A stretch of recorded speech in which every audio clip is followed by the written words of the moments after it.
Hello, I'm Christopher Hope, the Telegraph's chief political correspondent. And this is the final edition of Chopper's Election Podcast before we find out who'll be taking over this country and taking it into a new year, a new decade, and a new era post-Brexit. The polls suggest Boris Johnson is on course for a majority. Get Brexit done, my friends, and get on with our project of sensible, moderate, back tax-cutting, one nation conservatism, spreading hope and opportunity. But will the polls prove accurate? Could Jeremy Corbyn's Labour Party close the gap? The Labour government will be one that will empower people, but also ensure that public ownership comes back for rail, mail and water, the national grid, and that we will...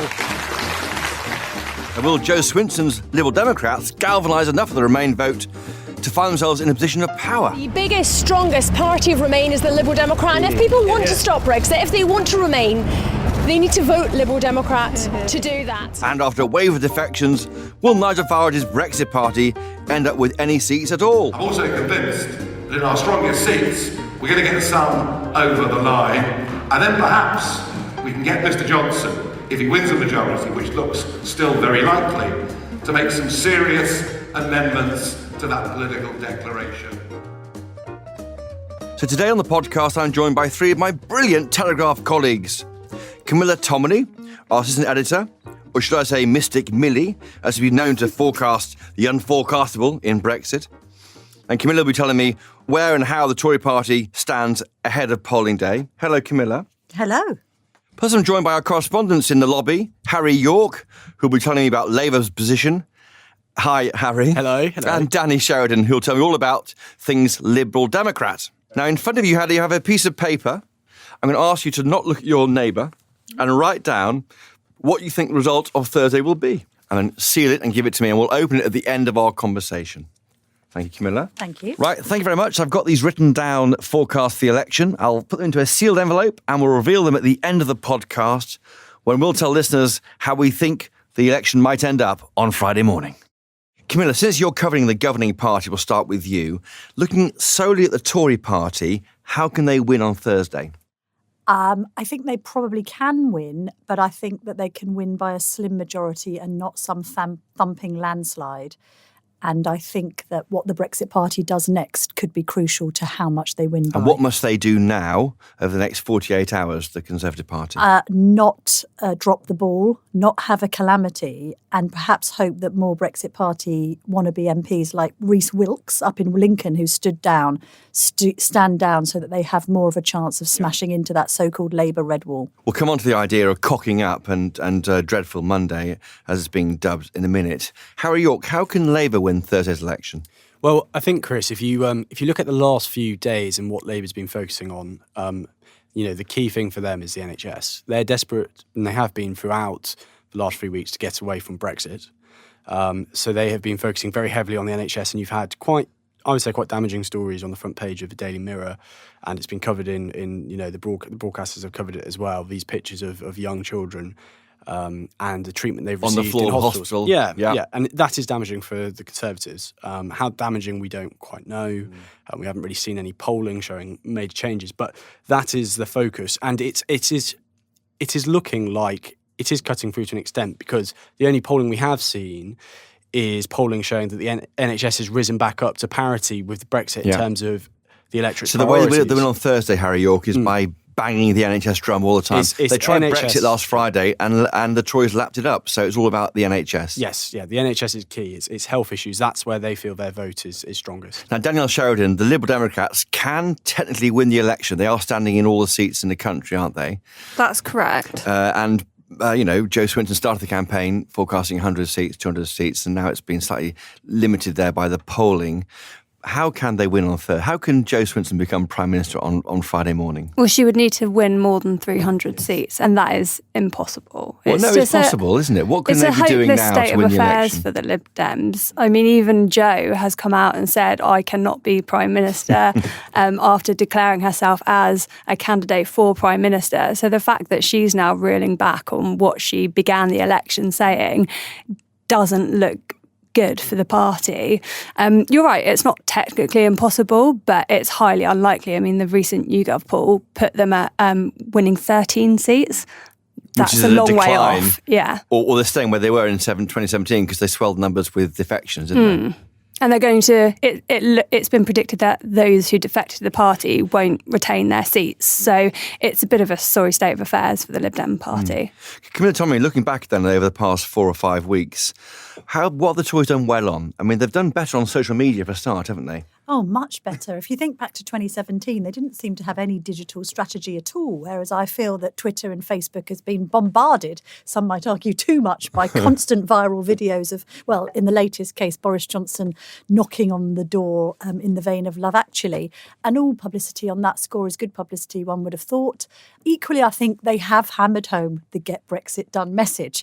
I don't think there is any doubt in voters' minds as to what the Tories stand for on Brexit. And that was the kind of Sir Linton Crosby have a campaign slogan and literally repeat it to death mantra that has kind of formed the backbone of this campaign. Having said that, I feel that the election campaign itself has been frankly painstaking, arduous, overly long. Risk-free? Not well. I did write a piece at the beginning of this process saying that Johnson was copying Tony Blair's mantra in 1997, and he was likened to carrying a Ming vase across a very slippery surface. This was the campaign where, frankly, Boris Johnson wasn't to drop the ball, wasn't to make any clangers, wasn't to make any mistakes. I think Miserable Monday got close, but I don't think it was a Gillian Duffy or other moment. But they've reacted by sending Matt Hancock to Leeds, didn't they? Well, also, he did apologise. He did say the picture was terrible eventually. I mean, why he confiscated Joe Pike's phone temporarily, goodness only knows. He does have a habit, the Prime Minister, of doing quite infantile things. But he did apologise, and he did say that it was a terrible state of affairs, as did Hancock, and we've been overcome by news events. Also, while Twitter eats itself over these sorts of Hashgate storms, Punchgate, people largely go about their daily lives not really caring what a few people are saying within the bubble. And I think out on the doorstep, as Harry said earlier, yes, it's all about Brexit. Brexit cuts through easier than the NHS because, you know, there are a lot of voters who just blame all of them for the state of our hospitals and GP surgeries. There's been a lot of mention of mid-staffs and other catastrophes that occurred under Labour. So I think this idea that Corbyn's tried to push that, you know, the world is this rosy place under Labour, there's no poverty, there's no homelessness, and the NHS runs like clockwork, I think the general public understands that's not the case. Harry Yorke, is the NHS message punching out of the Labour bubble and convincing Tory voters to vote for them? I don't know. It's hard to say that. Just to go back to what Camilla was saying, one of the things that really struck me last week during the final head-to-head debate between Corbin and Boris was that Corbyn went back to the NHS because that is his main attack line. And actually, for the first time, you know, their whole argument has been around privatisation of the NHS, this sell-off to Trump. For the first time, Boris actually really effectively combated that and kind of knocked it back. And he said, well, under the last Labour government, that was when we had the largest privatisation of the health service. And I was kind of thinking, watching that, well, I don't know why the Conservatives haven't wheeled out that and tried to counter the narrative. But yeah, I do think it has sunk in. I think Labour clearly have clawed back some points. They're up 7 points in most polls from where they started. And it's an issue of trust, isn't it? That's what it's this dual combination of we will be the party that protects the NHS. We're going to put more money into it. And can you really trust the Conservatives to do a better job than us? Whether or not that's actually sunk through to the same extent as the Brexit message, I don't think it has. I think Get Brexit Done is being chanted up and down the country in the voting seats. And, you know, the NHS is not for sale is quite an effective counter message, but I don't think it has been as potent. Very quickly on that PFI point, because I know people will write in or ring in, we must stress, because I keep on getting it on Twitter, lots of the left point out that PFI started under Major, which is true, but if you look at the graph, 84% of PFIs were subsequently started under Labour, not the Conservatives, which is, I agree with you, Harry, a great attack point, which they haven't really weaponised. And Danielle Sheridan, the poor old Lib Dems have been squeezed throughout the entire campaign, haven't they? I mean, they haven't really helped themselves. That their kind of key selling point was we're going to revoke Article 50 and then had to ditch that selling point because they realised it was going down badly it's on the doorstep. It's not ditched, though, it's in the manifesto. Well, yeah, OK, it is in the manifesto, but they've come out and said, oh, actually, what we really want is a people's vote. So, you know, people can talk about Labour isn't sure on their stance on Brexit. Are we sure on what the Lib Dem stance is on It made Brexit? sense in September, didn't it, when they voted it through? And, 2 months later, it looks mad. It looks anti-democratic, doesn't it? Do you think Jo Swinson hasn't really convinced as a leader in this election campaign? I think that's fair to say. She hasn't won the public over. I mean, the more that people see of her, the more they seem to dislike her. Yeah, I think it's also worth pointing out, Chris, that if you look at the personal approval ratings, I mean, the Prime Minister's approval ratings have fallen slightly. He's on -3, which isn't actually that bad if you look at the other two, which is Jeremy Corbyn, who's the most unpopular opposition leader since Michael Foot, and he's on -37. But Jo Swinson's personal ratings have fallen off a cliff in the last few weeks. She's down to -34, so she's 3 points off Jeremy Corbyn. And the problem is on the side of the bus, it says Jo Swinson's Liberal Democrats, doesn't it? Is any of this sexist, do you think? She's a relatively young female leader punching out against older men in a male-dominated area of public life. That is something that Jo has said herself. You know, she's in interviews, she said, you don't ask men about their children. I get asked questions about my appearance, about my suits, my dresses rather. Well, she wears suits, so that's fun. Her earrings. So she says that by asking her these questions, that's inherently sexist. And I wonder if it is fair to say that, or if it's something that would naturally kind of come with the territory. Yeah. We were talking about her earrings. I mean, they're kind of like statement pieces of jewellery. Why wouldn't you be asked about them? But she sees that as sexist. So she talks about women's empowerment. She talks about herself being a feminist. It's quite natural to ask women perhaps in the public eye about working motherhood. We know about headlines around motherhood and Theresa May and Andrea Leadsom last time round. Relatable is important. But I think one of her problems, Swinson, is the fact that she also seems to be anathema to women as well as men, and a lot of women find her a bit prim and proper and a bit head girlish. But what's interesting when you mention the approval ratings, Harry, is this sense that actually the public doesn't really like any of these three candidates. There is no candidate that you've got a sort of 2/3 galvanising behind as far as the personality is concerned.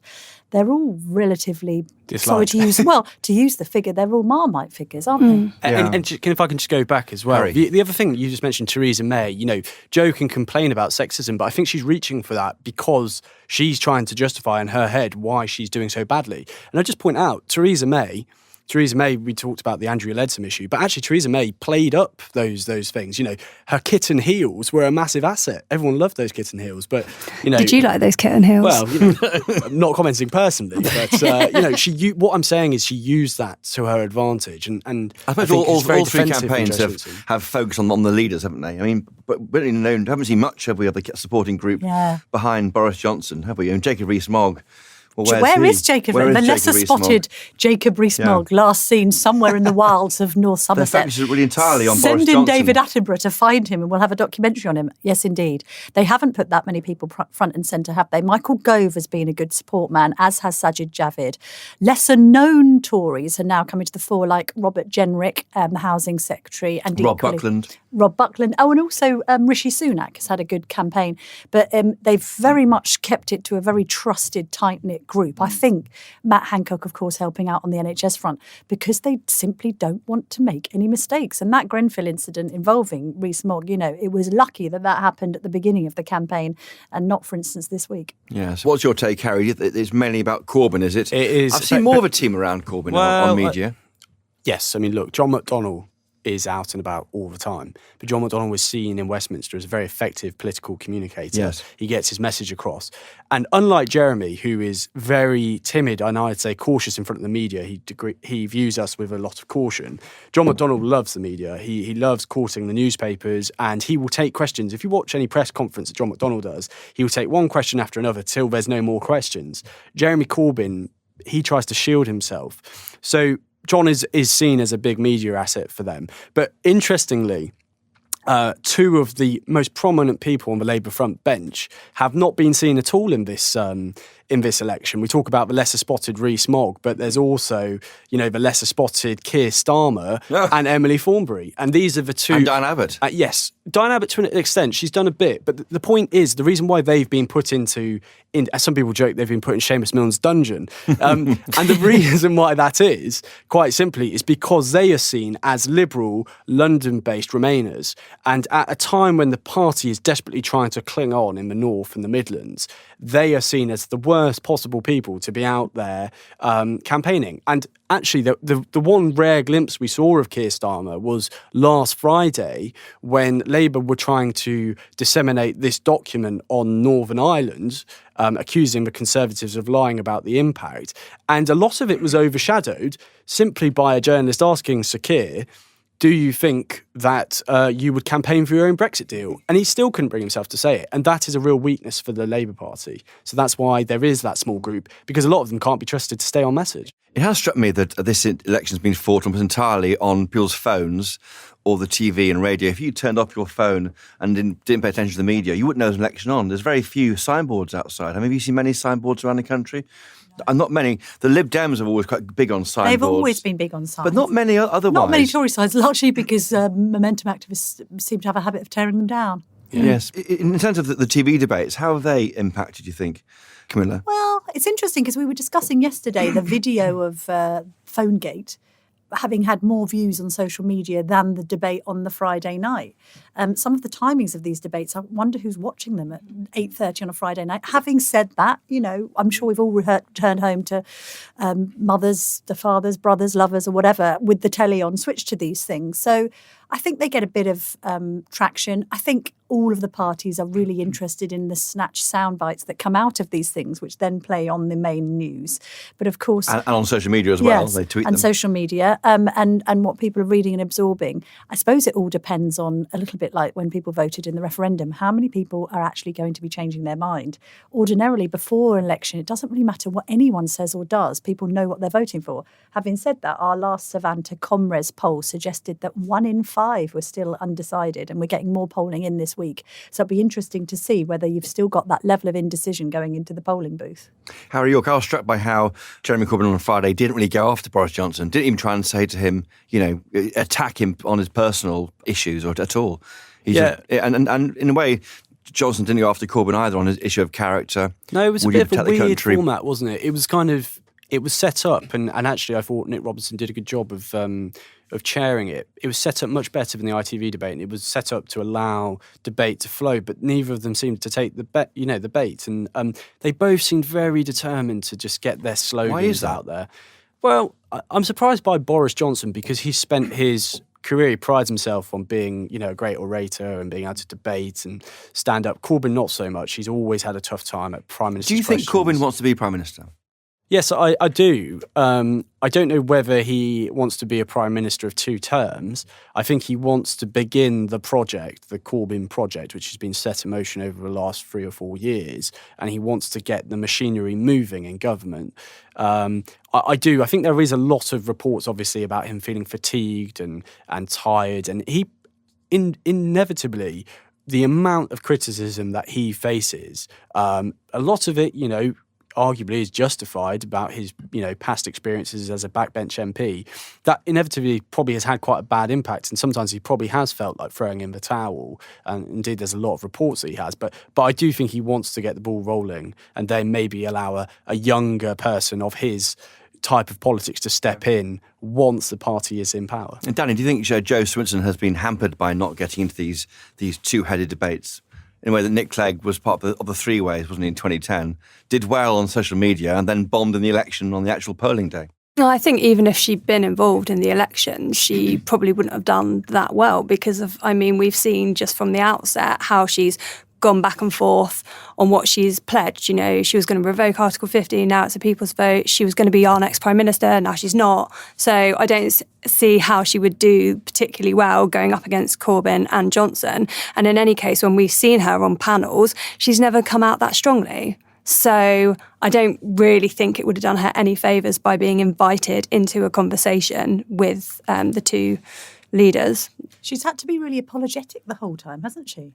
Like, I'm sorry I was in the coalition and I'm sorry that we were responsible for austerity. It's like, because the Lib Dems have to straddle both seas, they want to hoover up natural small C Conservatives down in the southwest, while at the same time trying to appeal to Corbynista Remainers in London and university towns like Bristol. It's really difficult for her because she has to try and be all things to all men and actually turns out to be nothing to anyone. But why wasn't Boris Johnson getting the same grief about the Tories' 9 years of failure and success. Because in the same way Jo Swinson was hammered about because her the voting. Tories have had to own austerity. I mean, they can't do anything other than that because it's the backbone of this idea that fiscal management produces wealth creation, which produces job creation, which then produces adequate spending for the NHS. That's the capitalist argument against the socialist argument. What was interesting about Friday is it actually got down to the bare bones of that right versus left, in common parlance, argument between an hard left socialist. Actually, Ofston Johnson is inconveniently mislabelled as an ardent right-winger when he's anything but that. He's actually a very liberal conservative. But of course, Brexit's become this right-wing construct. So as such, you get people like Anna Soubry calling all of the people that supported leaving the Conservative Party extremists. But the bottom line is, I mean, I think the distancing from austerity now is obviously Johnson's bid to try and attract swing voters. And I think there is just general understanding in the Tory party. There was 2 years ago, but you still had Hammond sort of hammering the nails into the fiscal responsibility. Phil. Fiscal Phil. I think Tories don't think austerity is a good thing now. They thought it was a good thing at the time, but they don't like all of this Isn't talk that of it. right, They're trying to though? be compassionate. So essentially the Tory party is now reshaping itself away from the fox hunting base into this kind of C2, C1, working class. That's the new base. It's moved sort of down a class level maybe in terms of its base. Well, they're Is that trying right? to, thankfully, after years of seemingly not knowing what their economic policy base actually was, they've gone back to a sort of, it's not really Lawsonian because they're saying we're trying to wealth create to job create, but equally they are making this decision to take more people out of tax. Now, while on one hand we can understand that it is attractive to people that might not consider voting Conservative to be taken out of a tax ban because they're low-income workers, the Lawsonian counter-argument to that would be if you're taking more people out of tax, you're basically inviting them to vote Labour because if you don't pay any tax, you'll basically quite happily take anything from Magic Grandpa stroke Bad Santa that he's offering from his little sack of goodies because you don't have any stake in it anyway. Yeah, no, look, I think you just touched on something that's really interesting in this election, which is the working class vote. And I think that may actually have a much bigger impact than people are really pricing in at the moment. The most recent polling that I've seen on working class voters shows that 48% of CDE voters are going to back the Conservatives, which is quite extraordinary. These are the natural voters of the Labour Party. And it also speaks to this issue of Brexit and the fact that Brexit cuts across class divides, it cuts across family divides. It is all-encompassing, and people from all strands of society feel so strongly that they're willing to ditch a party that's been their political home for decades. So that's a problem that Labour have really failed to address in this election. And a lot of working class Labour MPs, they recognise that, especially in the north. They've been incredibly worried about the Brexit narrative that the party has been pursuing over the last year. And they've tried to correct it in the last 2 weeks of the campaign, but I'm not sure it's really worked. Also briefly, I think Labour have underestimated the fact that working class people care about their money and assets as much as people who have more money and assets. So Labour have targeted billionaires. We then saw Angela Rayner this week talk about millionaires. And even if working class people don't have as much as the so-called middle classes, they still worry about the council house that they bought in the 1970s or what their children are going to do for money or, frankly, their wages. So I think that some Labour MPs have told me that on the doorstep, it's not just they don't like Corbyn, but they're also saying, I might lose out financially from this. Right, stay with us. In just a moment, we'll be looking at whether it's true that Jeremy Corbyn could win without gaining a seat, as a Tory memo claims in Tuesday's Telegraph. And we'll look also at the votes of my colleagues here in the studio and see how they think the final ballot might look on Friday morning. Right after this. Hello, listeners. I'm Danny Boyle, just interrupting Chopper to introduce myself. I'm the Telegraph's Commuter Editions editor, which means it's my job to provide you with great journalism that makes your journey to and from work as enjoyable as possible. I can't prevent train delays or guarantee you won't get caught in the rain, but I can make sure you're up to date with the best of the Telegraph every morning and evening. My colleague Chris Price and I produce briefings to bring you up to speed in just 2 minutes at both ends of the day. Now, they're also available on Apple Podcasts, Spotify, or wherever you listen to your podcasts. Just search The Briefing or follow the link in the show notes to this episode. Right, we're back in the studio next to the Telegraph newsroom with Harry Yorke, Danielle Sheridan and Camilla Tominey. Camilla, the Telegraph reports on Tuesday morning that Jeremy Corbyn could win without gaining a seat, according to a secret Tory memo. Is that right? Well, this is all about tactical voting, and the memo dated December the 7th says the chances of a Corbyn-led coalition have been seriously underestimated because gains of just 12 seats by the SNP in Scotland, the Liberal Democrats and other minor parties would be enough to remove Boris Johnson from number 10. So this isn't necessarily talking about Labour winning seats, but other parties winning seats that therefore... And his biggest party. Exactly. His biggest party, he does a deal with the SNP, which is what Boris Johnson has been banging on about for the whole election. We're not going to get one referendum, but two, one on independence as well. So Remain campaigners have calculated that just 40,000 strategic targeted votes spread across marginal constituencies would be enough to swing the result in Mr Corbyn's favour. I've seen that figure of 32,000 in The Sun last week. I mean, the Remainers, of course, have been pushing tactical voting. They've had apps, they've had people like Alistair Campbell and others, going on about it ad nauseum, hashtag vote tactically, whether people are or not. I mean, I find that people objected to being told how to vote by anybody. But at the same time, one wonders whether this is going to, if they are Remain kind of like liberal elitist types, they may only affect that. It depends whether they actually help to just prop up the people that they think they're going to prop up anyway, rather than making seismic changes in seats. But it's hard to tell. On the issue of tactical voting, Nigel Farage of the Brexit Party, I was at his final press conference this morning. He's now saying there's 130 seats that they want Leave supporters not to vote Tory in safe Labour seats. It was 274 shortly after nominations were declared. Before that, it was 610 or 650, however many you might choose. I mean, this election has really found him out. This election was going to be, this year was going to be Nigel Farage's year, wasn't it, Camilla Tominey?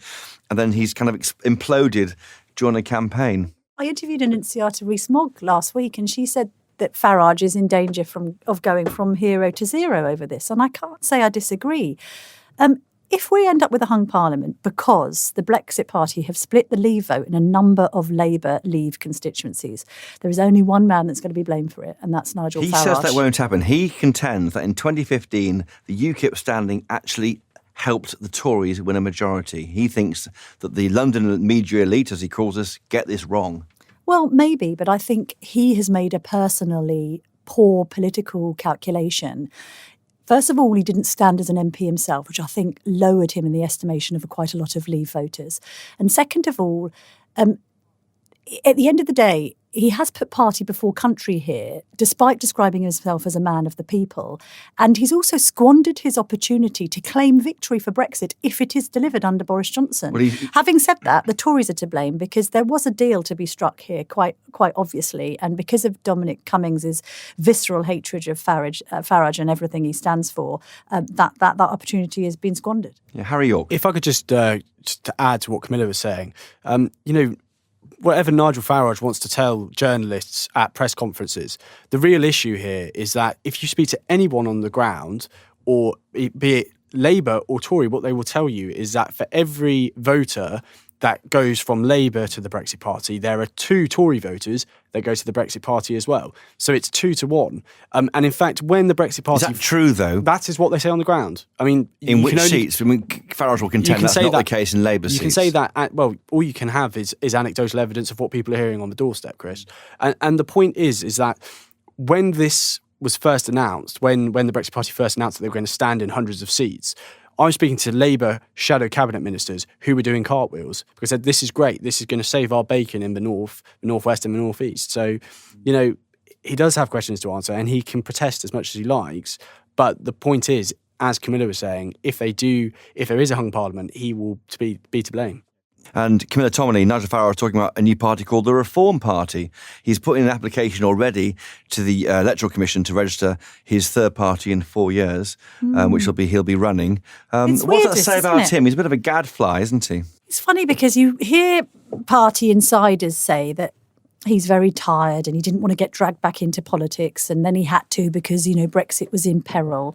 And now this Reform Party seems to be undermining his key aim, which was to make Brexit more Brexity, even in the face of Boris Johnson's Bry no and deal. Slightly amazingly, he would vote against Boris Johnson's deal. So I said to him, if you get, say, 2 or 3 MPs, can they vote for Boris's deal? And he said, well, I'm going to vote against the deal in the European Parliament. That makes him no better than Jeremy Corbyn or no better than Keir Starmer in terms of frustrating getting Brexit done. I know. I think it's a misreading of the public mood. And there are some ardent leavers who are kind of in the, we must have a hard, clean Brexit. But I don't think that's the majority, really. I've used this phrase before, I use it again. It's no longer a case of hard or soft Brexit, but hard or easy for most members of the public, I think. Now, looking into Thursday, it's going to be stormy. Harry Yorke, how will that affect the vote? What will turnout be on Thursday? I mean, Labour will be hoping that it isn't stormy. And they'll be hoping that it will be a ray of sunshine that breaks through the cloud, because it is so important for Labour. So much of their campaign strategy is the final 12 hours getting mass canvassing.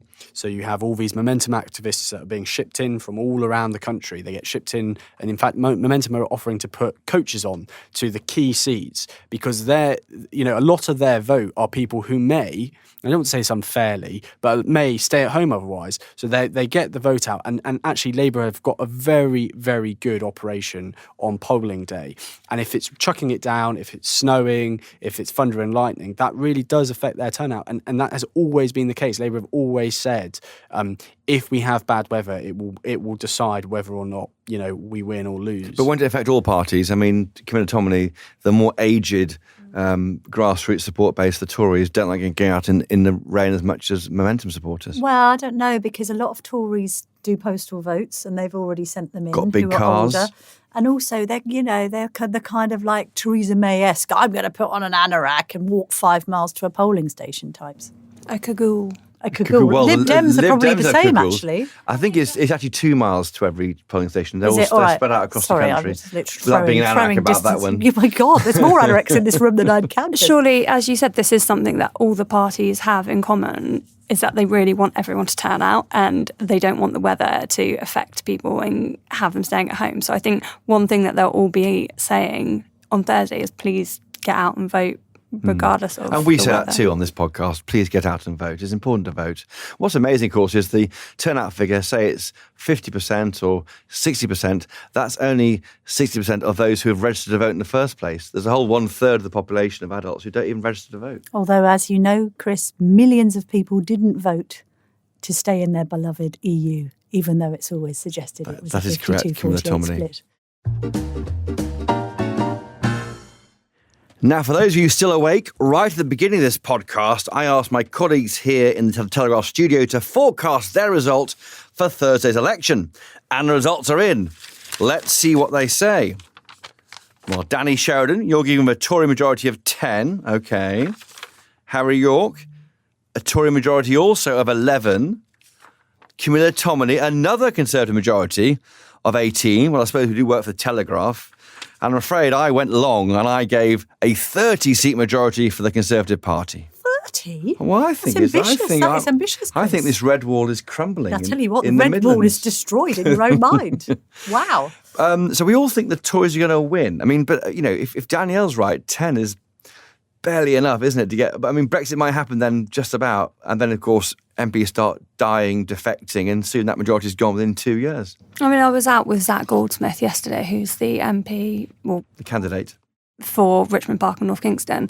And, we were talking about if the Tories do manage to win a majority, it'll probably only be a slim one. So that's why I'm slightly hedging my bets on this one. And Harry Yorke, you've been drinking the Labour Kool-Aid for a long time, but you don't think they're going to win the election. I don't think I've been drinking the Kool-Aid, but what I would say is the chances of Labour winning a majority are very remote. Like, look at the bookies; they're saying 55-1.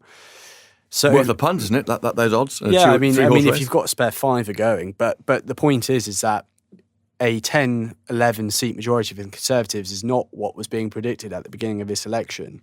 They were being predicted, 50, 60 seats. And it really does speak to the fact that Labour have managed to, they haven't completely done it, but they have managed to get through their NHS message, despite this massive ambiguity, this elephant in the room, Brexit, hanging over them. So but it's also down to the evisceration of the Lib Dems, isn't it? I think there had 18 been... seats, though, Camilla, as you're forecasting here, is there? Well, I'm saying slim majority, but I think it'll be a majority. It's interesting, none of us have said hung Parliament. We're probably going to all look very, very stupid. We all did that in 2017. No one called that big No surge one called that. But it's just Labour. interesting, because the Swinson factor hasn't materialised, there hasn't been Swinsania, like there was Cleggmania. That means that it's become a two-horse race, and naturally you're going to find a lot of those people gravitating more towards Labour than the Tories, and therefore there's only two people in it. It's basically like a big kind of football derby where you can't really call the result. You know one's going to win, you just don't know how many goals they might get and whether it's going to go to extra time and penalties. Camilla Tominey, isn't Boris Johnson lucky even against Jeremy Corbyn? I mean, imagine, yes, I would say a half-decent Labour leader who could appeal across the divide will be a huge problem for Boris Johnson. I know, but equally, and with the greatest respect to our esteemed former colleague, you could also say that Boris Johnson should have done much better against a man who is a committed Marxist. And also has issues about security and everything else. Well, exactly. So I think, again, it boils down to the polling that counts is when people said, you know, did they think that these leaders would be good or bad? Most people said bad and some said good. And therefore, the choice that is facing the electorate is perhaps not one that people are overwhelmingly satisfied with. Yeah. Danielle Sheridan. Well, as Camilla said earlier, they are divisive Marmite figures. And as I was saying, I was out with Zach Goldsmith yesterday and we were in a cafe in Barnes and a woman came up to him and she said, Zach, I really like you. I love everything you've done for the environment in this area, but I cannot bring myself to vote for you because it means putting Boris in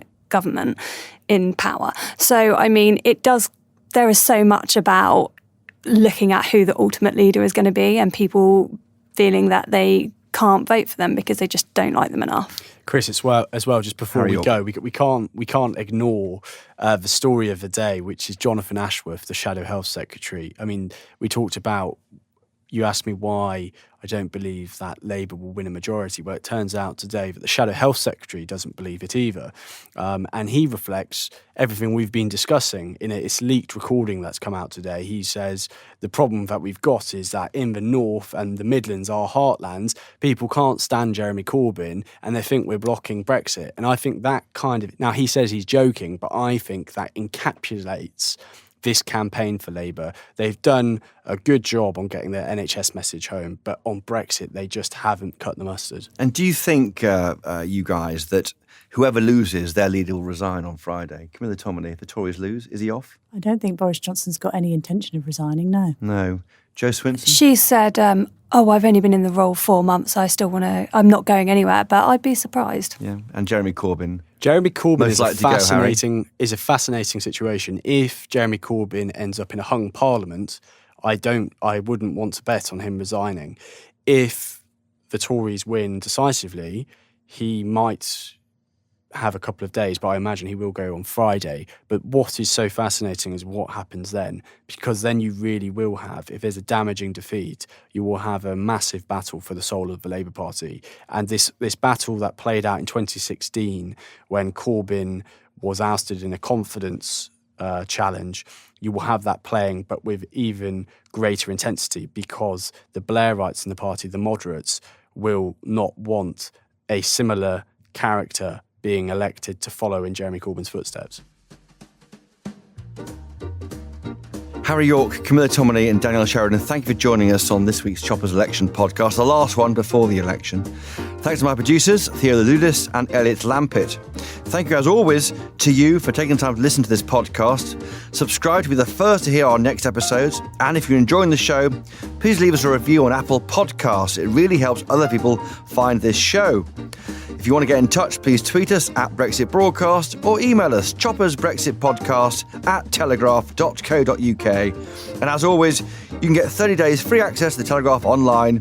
Just go to telegraph.co.uk/chopper, where you can read much more from Camilla, Harry and Danny. But always do buy your copy of the Daily Telegraph. It's brilliant and great value.